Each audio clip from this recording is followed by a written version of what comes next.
ఆంధ్రప్రదేశ్లో 1,00,000 కోట్ల పెట్టుబడులకి కేంద్ర ప్రభుత్వం మార్గం సుగమం చేసింది. రాష్ట్రంలో పంపుడు స్టోరేజ్ విద్యుత్ ప్రాజెక్టుల ఏర్పాటుకి రాష్ట్ర ప్రభుత్వానికి చెందిన విద్యుదుత్పత్తి సంస్థ AP Genco, national hydro electrical power corporation private limited ఎన్హెచ్పిసిలు ఎంఓయూ కుదుర్చుకున్నాయి. దీని ద్వారా మొత్తంగా 1,106 కోట్ల పెట్టుబడులు రాబోతున్నాయి. ఇవి ఈ పంపుడు స్టోరేజ్ ప్లాంట్స్ 2 దశల్లో పూర్తి చేస్తారు. వీటి ద్వారా కొత్తగా రాష్ట్రంలో 5,070 మెగావాట్ల విద్యుత్ అందుబాటులోకి వస్తుంది.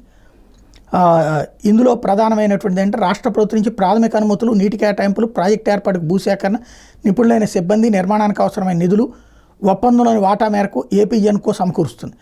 కేంద్ర ప్రభుత్వ సంస్థలు సెంట్రల్ ఎలక్ట్రిసిటీ అథారిటీ, పర్యావరణ అటవీ శాఖల నుంచి ప్రాజెక్టుల అనుమతులు తీసుకురావడం, సాంకేతిక సిబ్బంది తన వాటా కింద పెట్టుబడి మొత్తాన్ని ఎన్హెచ్పిసి సమకూరుస్తుంది. పెట్టుబడి వ్యయం కింద అవసరమైన మొత్తాన్ని జాతీయ అంతర్జాతీయ సంస్థల నుంచి సమకూర్చుకుంటుంది. ప్రతి 5 ఏళ్లకి రొటేషన్ విధానంలో చైర్మన్ ఎండీ నియామకం జరుగుతుంది. జేవీ కంపెనీ మొదటి చైర్మన్గా ఏపీ జెన్కో వ్యవహరిస్తుంది. ఓ సంస్థ నుంచి చైర్మన్ ఉంటే మరో సంస్థ అధికారిని ఎండీ ఆర్ సిఎఫ్గా జేవీ కంపెనీ నామినేట్ చేస్తుంది. అంటే జాయింట్ వెంచర్ కంపెనీ. అలాగే రాష్ట్రంలో అందుబాటులో ఉన్న వనరులను పూర్తి స్థాయిలో వినియోగించుకునేటువంటి వెసులుబాటు వస్తుంది. ప్రాజెక్టు వ్యయంలో భాగస్వామ్యం దొరుకుతుంది.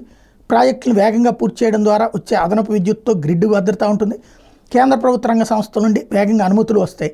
అంతర్జాతీయ సంస్థలు, బ్యాంకులు, నాన్ బ్యాంకింగ్ ఫైనాన్స్ కంపెనీల నుండి తక్కువ వడ్డీ రేటుకి లోన్లు వస్తాయి.